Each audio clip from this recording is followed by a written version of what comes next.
Hi everyone, welcome back to explore literature. इस video के अंदर हम डिस्कस करने वाले हैं आपका AECC course that is introduction to environmental science. इस वीडियो के अंदर हम यूनिट फर्स्ट को कवर करेंगे, बाकी आपका जो भी रिस्पॉन्स रहेगा उसके अकॉर्डिंग पूरे सब्जेक्ट को कवर किया जाएगा। There are total 10 units in this subject, so will see by your response कि we have to do that or not. Alright, so now without wasting much of your time, let's start the video. So our first unit is multidisciplinary nature of environmental studies. लेकिन अब question ये आता है कि environmental studies होता क्या है, इसके अंदर हम पढ़ते क्या हैं। जैसे कि सोशल स्टडीज़ होता है तो उसी तरीके से एक सब्जेक्ट है हमारा इन्वायरमेंटल स्टडीज़। अब इन्वायरमेंटल स्टडीज़ के अंदर हम क्या पढ़ेंगे, जो भी चीज़ें जो अफेक्ट करती हैं एक ऑर्गेनिज्म को। Organism is a living being, कि एक जीवन है जिस भी चीज़ के अंदर, उस चीज़ को जो भी चीज़ें इम्पैक्ट करेंगी that comes under environmental studies. तो इसमें काफ़ी सारी अप्रोचेज़ होती हैं। यहाँ पे हम बात करते हैं कि कैसे जो नेचुरल वर्ल्ड है वो ह्यूमंस को इम्पैक्ट करता है, ह्यूमंस का क्या इम्पैक्ट है नेचुरल वर्ल्ड के ऊपर। तो जो भी सारी चीज़ें हैं सबका एक दूसरे के ऊपर इम्पैक्ट देखा जाता है और उनके बीच का जो एक लिंकेज है उसको भी समझने की कोशिश की जाती है।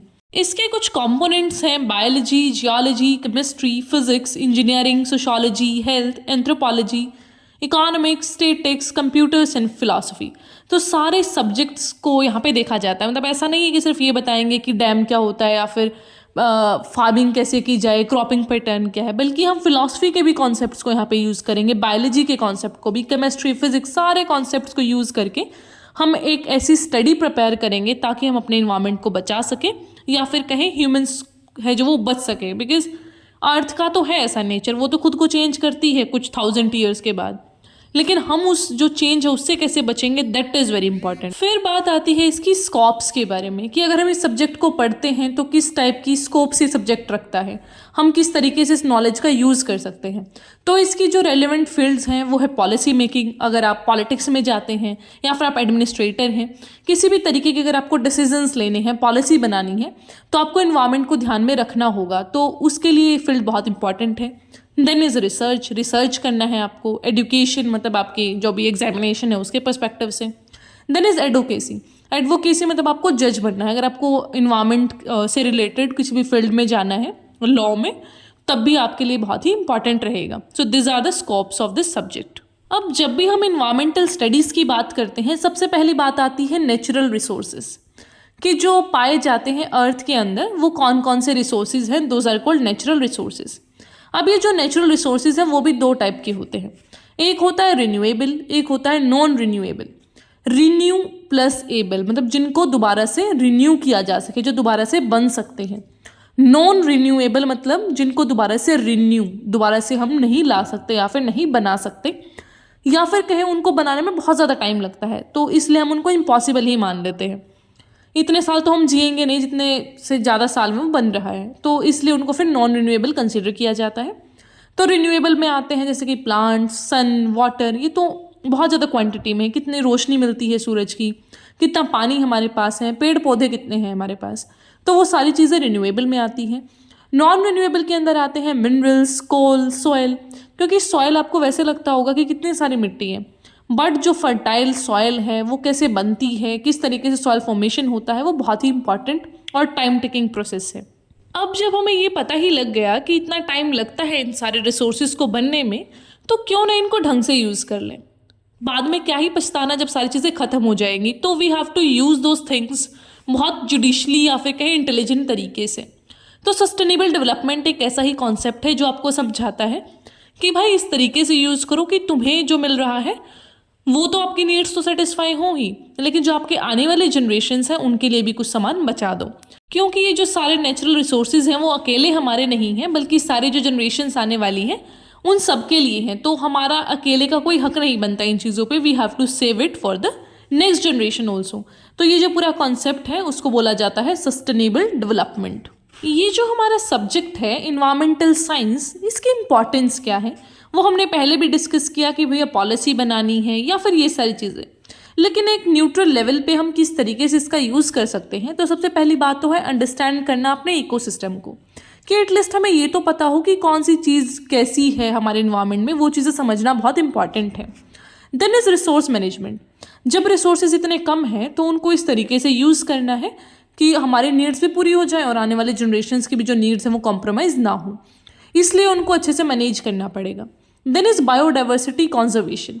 जो चीज़ें ऐसी हैं कि भैया ये ख़त्म हो सकती हैं, इनके ऊपर खतरा हो रहा है, हमारी जो एक्टिविटीज़ है उनकी वजह से उनको भी बचाओ, क्योंकि उनको हम दोबारा से नहीं ला सकेंगे अगर वो एक बार ख़त्म हो गई तो। जैसे कि हम चीता प्रोजेक्ट चलाते हैं, प्रोजेक्ट टाइगर्स चलाते हैं, तो बहुत सारे ऐसे वनरेबल स्पीसीज़ हैं या फिर क्या एंडेंजर्ड स्पीसीज़ हैं जिनको हम सेव करने की बात करते हैं। तो वही चीज़ है कि अगर एक बार वो चीज़ें चली जाती हैं तो we cannot bring them back. तो इसलिए यही अच्छा है कि हम पहले ही उनको संभाल लें। ऐसा इसलिए नहीं है कि हम बहुत अच्छे हैं, हम उनको बचाने की बातें करते हैं, हमारे अंदर बहुत दिल है, हम अच्छे इंसान हैं। This is not the fact. अगर एक दो स्पीसीज ऐसे ही जाती रही ना तो पूरा इकोलॉजिकल बैलेंस बिगड़ जाएगा, उससे ह्यूमंस को ही प्रॉब्लम होगी। इसलिए इंसान इतना वो कर रहा है। अदरवाइज अगर ये होता कि भैया कुछ नहीं होगा, आप इंसानों को कुछ फ़र्क नहीं पड़ने वाला, तो डू यू रियली थिंक हम इतना सोचते किसी के बारे में? तो एटलीस्ट हमें अपने सर्वाइवल के लिए इन चीज़ों को देखना चाहिए, इकोलॉजिकल जो बैलेंस है उसको मेंटेन करना चाहिए। Then is climate change awareness, कि हमें पता होना चाहिए किस तरीके से हमारा इन्वायरमेंट चेंज होता है, किस तरीके से क्लाइमेट पे इम्पैक्ट पड़ता है अलग अलग चीज़ों का। क्योंकि ठंड में इतनी ज़्यादा ठंड हो जा रही है, गर्मी में इतनी गर्मी पड़ती है, तो this is because of the climate change, कि ग्लेशियर्स पिघल रहे हैं, ग्लोबल वार्मिंग आपने सुना होगा। तो ये जो सारी प्रॉब्लम्स हैं वो किस वजह से आती है? हमारी ह्यूमन एक्टिविटीज़ की वजह से। फिर आता है पॉल्यूशन प्रिवेंशन, कि भाई पोल्यूशन मत करो। पोल्यूशन हम सबको पता है, प्रदूषण तो अलग अलग तरीके का होता है। वो वाटर पोल्यूशन हो गया या फिर सॉइल पोल्यूशन, बहुत तरीके का। तो हमें उन सारी चीज़ों से बचना है, हमें अपने जो इन्वायरमेंट है उसको हेल्दी रखना है, तभी हम हेल्दी रह पाएंगे। Then the last is eco friendly practices, कि जो रिन्यूएबल रिसोर्सेज है उनको ज़्यादा यूज़ करो, रिड्यूस करो वेस्ट को, रिड्यूस रीयूज रिसाइकल, ये वाला फॉर्मूला है जो इसको अपनाओ, अपनी जो सोसाइटी है उसको बताओ कि सस्टेनेबल डेवलपमेंट की क्या इंपॉर्टेंस है। फिर आते हैं कुछ इंस्टीट्यूशंस जो कि इन्वायरमेंट के फील्ड में काम कर रही हैं। तो फर्स्ट है Bombay natural history society, BNHS। तो ये मुंबई बेस्ड एक स्मॉल सोसाइटी है 6 मेंबर्स की, जिसे इस्टेब्लिश किया गया था 1883 में। अभी वो बड़ी हो गई होगी, but initially there were 6 members. तो from a group of shikaris and people from all walks of life, मतलब कि बहुत सारे लोग आए, इकट्ठे हुए, and they started thinking about कि किस तरीके से जो हमारे देश का ये जो पूरा इकोसिस्टम है, हमारा जो देश में प्रॉब्लम्स चल रही हैं, तो उन चीज़ों को कैसे डील किया जाए, इन्वायरमेंटल रिलेटेड जो स्टडीज़ हैं उनको कैसे समझा जाए।